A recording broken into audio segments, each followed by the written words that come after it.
Hi everyone. Really quick video. I want to talk about Titan here, not Titan here. Tangent, cotangent, secant, cosecant. Titan's right here. Oh, he's behind me.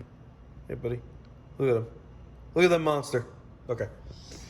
All right. So let's talk about tangent first. Let me get rid of this 2. I don't know why that 2 is there. Okay. Our tangent function. The period is pi.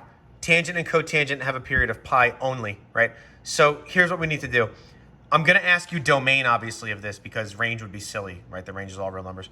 So the domain of the tangent function, that is the parent function, is all real numbers except for pi over 2 plus pi k, right? So every pi interval of pi over 2, right? Because pi over 2 is our first asymptote. So every additional pi added to pi over 2. So the way we write this is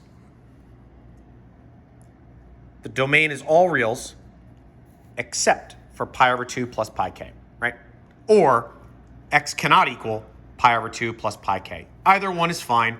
This second one's probably a little bit easier. Now, what happens when there is a transformation? Well, the transformation is only going to be a period change because that really is the only thing that makes any sense.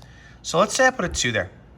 So the 2, right, was kind of like the horizontal shrink because this definitely shrunk.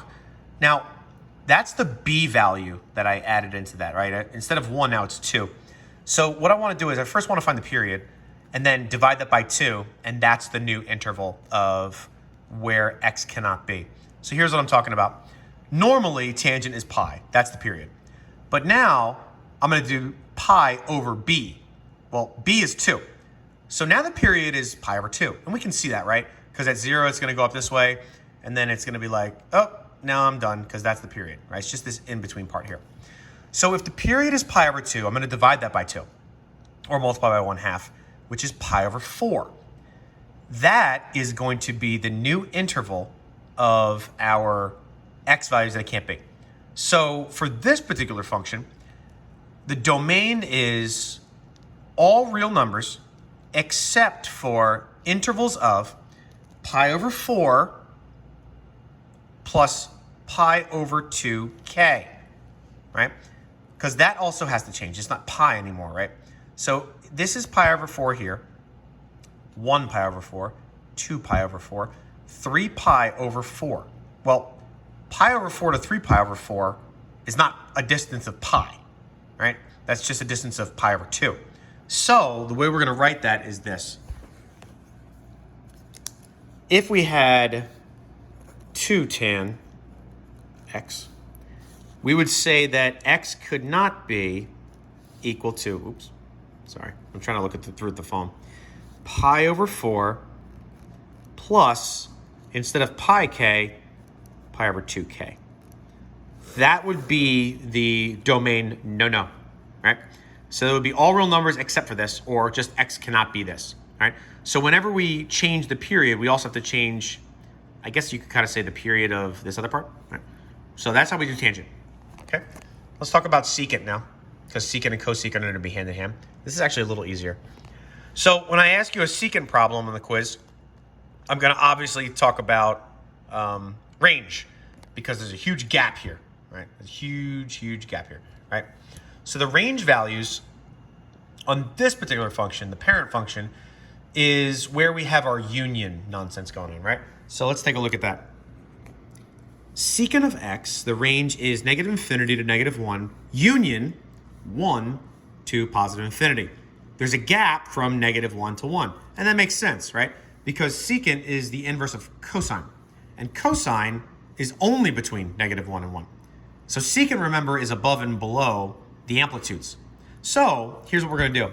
When there's an amplitude change, and, this should really say and or, vertical shift, first we want to graph our new function, at least a sketch, and then apply it to the interval notation. So let's go ahead and try one, right? So let's say I had an amplitude change of 2, just to keep it simple.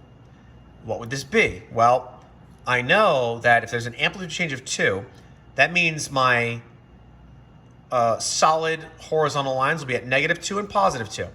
So that's actually pretty simple. So then our new range would be from -infinity to -2, bracket, because it actually does touch -2, union 2 to +infinity. So that would be the range of the secant or 2 secant x function. Now, we can't really put k in here, I don't think. Remember I was talking about plus k? I don't think I can do that. Yeah, I can do it with a slider, but let's not do that. So let's say I did +1. Okay. Well, what did that actually do? It changed the midline, right? So now, instead of it being a 2 and a -2, if we were to graph the midline at 1, now we're at 3 and -1. So the new interval notation for this would be -infinity. Focus, camera.